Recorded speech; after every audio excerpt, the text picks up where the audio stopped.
Dave McCarthy sits opposite me from McCarthy and Associates. Dave, good morning to you. Morning, Keith. Now, the personal insolvency bill tomorrow, they're really keeping this tight and under wraps. Now, we will deal with it extensively next week. Yeah, this is the most comprehensive piece of personal legislation ever drafted in the history of the state. They reckon it's 300 pages long or something.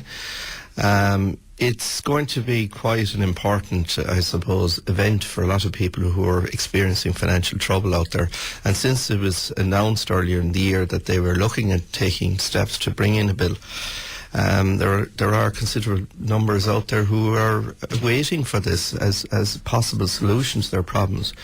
My concerns in advance of seeing the detail, and nobody knows the detail until tomorrow, is the fact that it is voluntary between the institutions and the individual borrower.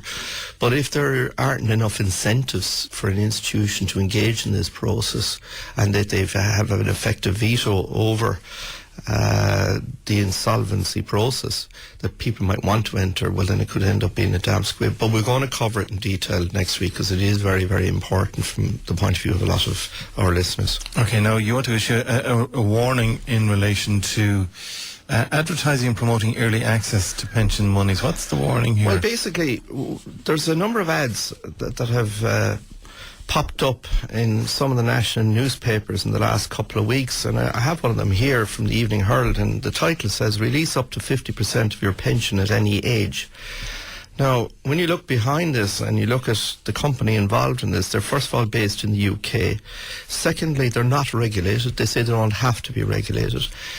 More importantly, the pension legislation in Ireland is very clear. You cannot... Can I see that if you don't mind? Yeah, you cannot access your pension monies until retirement age.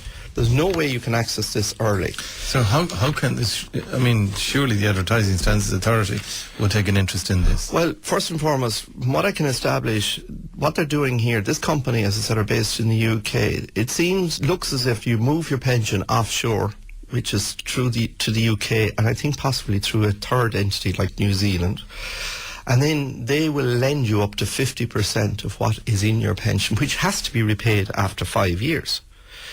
The bottom line here is, irrespective of the details of this... Sorry, how do you mean it has to be repaid after a 5-year period? They're actually only lending you back half of the value of your own pension, and it has to be repaid. So you're accessing it to a point, but you have to repay it to this particular company, or it's whoever they're acting for.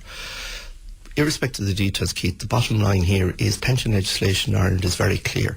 You cannot access your monies until retirement age. It is also been looked at by the Revenue, and I know the Central Bank are looking at this. So anybody who mistakenly decides to pursue this, they could find themselves in very deep trouble with the Revenue and ultimately with pension legislation in Ireland. I would advise anybody who's inquired as a result of this advertising to just stay away from it and not to be sucked into or drawn into pursuing the offer that's available from this company. And I mean, they'd be very creative in the advertising that you've plucked out of the Evening Herald. They seem to be using a scene of Chicago with Navy Pier or maybe New York indeed, and they're saying obviously, take release up to 50% of your pension at any age and do these. And if you look at the very bottom, this is not a pension extraction, and we are not required to be regulated by the central bank.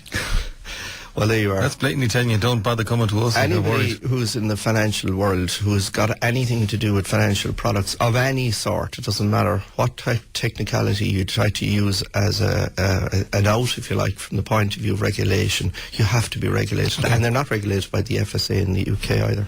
All right. Enterprise loan launched? Yeah, it was announced during the week. There's a new fund called the Micro Enterprise Loan Fund, which will be launched in the autumn. It was announced by Minister Bruton, and the idea here is to provide finance of up to 25,000 to commercially viable enterprises that cannot access money through conventional means. The fund is not going to be launched until the autumn, so we wait to see how this will operate in practice, and I would just hope that there are businesses out there who can't access monies at the moment will be able to avail of this, but it won't be launched until the autumn, so we'll have to wait and see the details at that time. All right, one final question. I'm finding it difficult to keep up the premium on my health insurance. I've got a life policy which has cover for admission to hospital.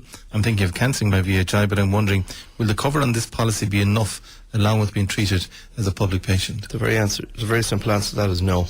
Those policies provide a benefit where you will get so much per day if you're in hospital. It is not an alternative to private medical insurance. And if you combine that with what's been provided through the public sector, I honestly believe the alternative to private medical insurance is not available through what this person is looking at as the other two replacements.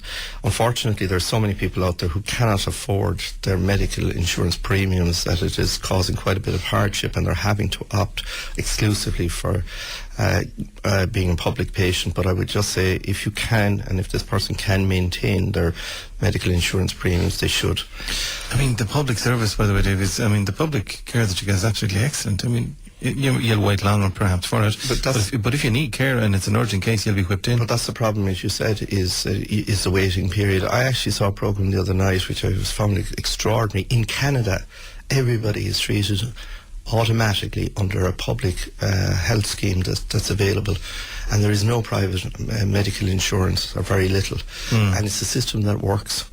Well, I spoke to somebody yesterday who was in the public system, had a pain in the stomach, was referred to A&E by the doctor on Monday, went into A&E on Tuesday, was seen fairly okay on Tuesday, had an endoscopy on Wednesday and a laparoscopy, and was home on Wednesday evening with a clean bill of health. So, unfortunately, you saw there last week, though, there's 350,000 people in waiting list. All right, Dave, very briefly. Very briefly, I just want to mention, we've launched a new website, and on the website there's a blog of different financial topics that we'll cover each week. So if you miss this piece and you want to log into it, it's financialconsultants.ie.